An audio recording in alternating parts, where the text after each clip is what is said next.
Magandang araw sa inyong lahat. Palagay ko po ito ang pinakamainit na usapin na pumupukaw sa isip ng lahat ng mga Pilipino, hindi lamang sa Pilipinas kung hindi sa buong daigdig.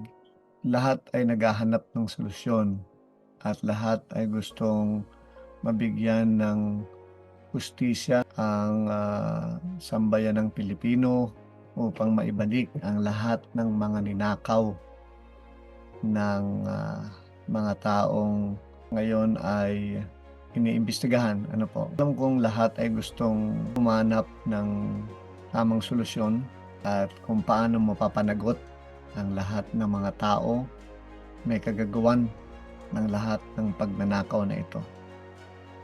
Ang ibang solusyon, gagawa daw ng batas para hindi na maulit. Ang ibang solusyon ay ipakulong lahat ng mga involved. Yan po ay maganda lahat.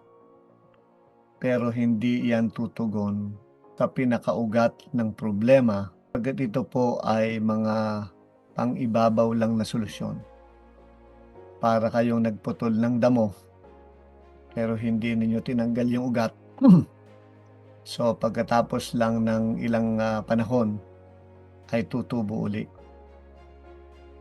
Ako po ay umabot sa panahon na nakita ko noong 1986. Nagpuntahan kami lahat at nag-rally.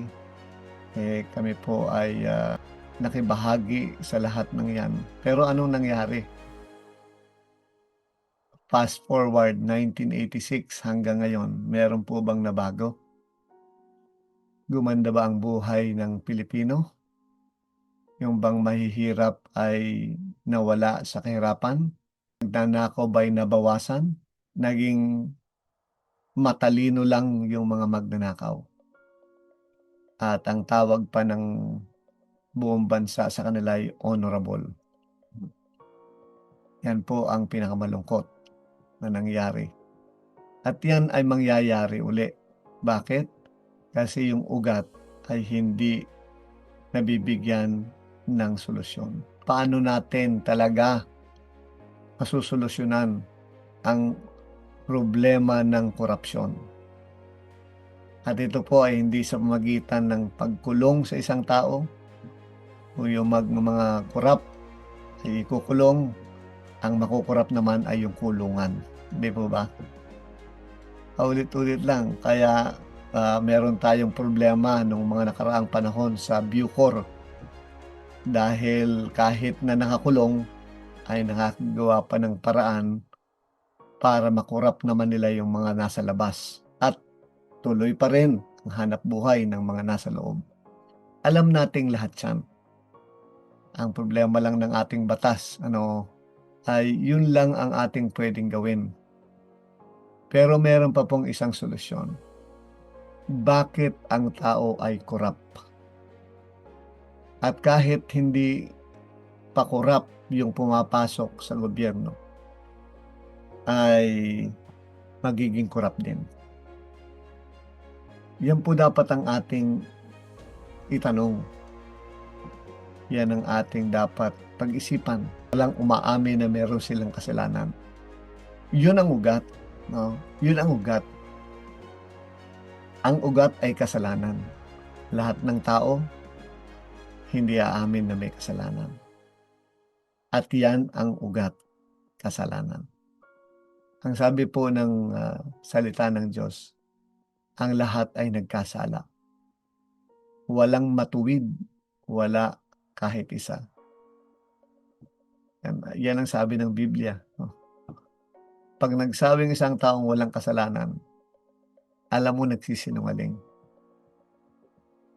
Kasi lahat tayo nagkasala at may kasalanan. Yun ang pinakaugat. Ngayon, paano natin susolusyonan ang korupsyon sa Pilipinas? Paano mababago ang ating bansa? Hindi po sa pamamagitan ng paggawa ng batas. Maganda yan, Hindi yan po solusyon na makaalis ng korupsyon. Yan po ay parang pagputol ng damo, tinanggal mo lang yung ibabaw.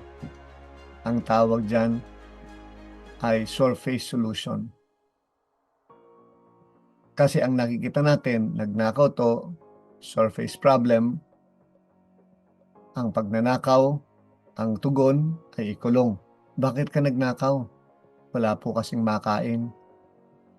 Napilitan lang kaya nagnakaw. Hindi bigyan ng pagkain, surface solution. Hindi talaga yun ang solusyon. Yung mahirap na nagnakaw dahil gutom, ang solusyon bigyan ng pagkain, kaya nagnakaw dahil mahirap. Bakit yung mayayaman? Nagnanakaw din. At mas malalaki pa ang ninanakaw. Sagana na, pero nagnanakaw pa rin. Yun ang dapat nating alamin. Bakit siya nagnanakaw? Kasi pag hindi natin tinignan yung pinakaugat, hindi natin mabibigyan ng solusyon yung korupsyon. Ano yung ugat? Bakit nagnanakaw? Sa isang nagnanakaw, pag binasa niyo po ang Colossus 3:5, don't be greedy. Don't be greedy. For a greedy person is an idolater, worshiping the things of this world. Don't be greedy, for a greedy person is an idolater. Kaya nagnanakaw kasi yung greed, yung pagkagahaman. A greedy person is an idolater. Sino ba ang nagtuturo sa atin ng idolatry? Ang relihiyon po ang unang nagturo sa atin ng idolatry. Na sa halip na sumamba sa Diyos na totoo, meron tayong mga patron. Meron kang patron na kailangan para kung ikaw ay tatawag sa Diyos, mananalangin ka sa patron para ikaw ay madala sa Diyos. Patron o padrino. Yan yung ibig sabihin ng patron. So may padrino ka ngayon. Yun ang naging kultura. Kailangan may padrino. So ano nangyayari? Para ka pumunta doon sa mas mataas, kailangan may padrino at yung padrino, sasabihin sa iyo, kailangan meron tayong padulas. Okay, sino yung padrino nung nasa baba? Yung mas mataas sa kanya ng konti. Sino yung padrino nung naandun sa mataas na posisyon ng Department of Public Works? Yung mas mataas. Padri-padrino lang. Bakit? Kasi itinuro yan ang relihiyon sa atin. Kailangan may padrino. Yun ang naging kultura ng ating bansa. Idolatry. A greedy persons, Colossians chapter 3 verse 5. Meron pang sinabi dyan sa Ephesians chapter 5 verse 5. You can be sure that no immoral, impure, or greedy person will inherit the kingdom of Christ and of God. For a greedy person is an idolater, worshiping the things of this world. So lahat ito, spiritual ang ugat. You can be sure that no immoral, impure, or greedy person will inherit the kingdom of Christ.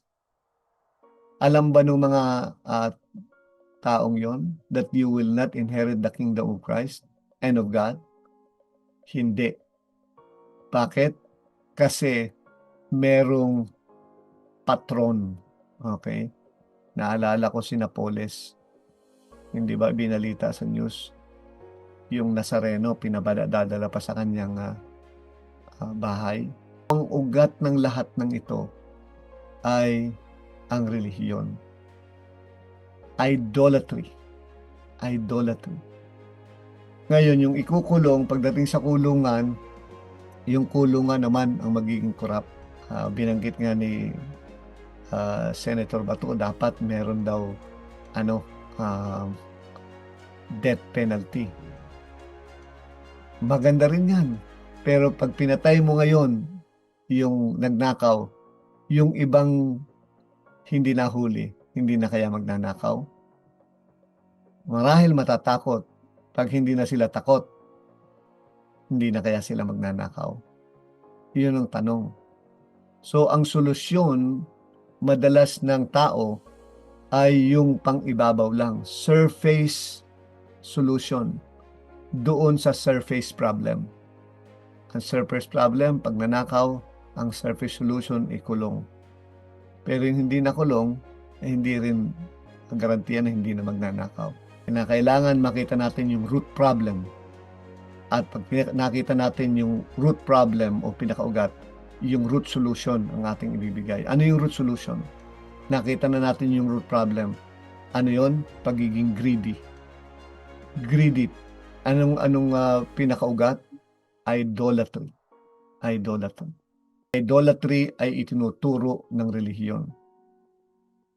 Kaya yun ang nagiging kultura ng isang lugar o isang bansa.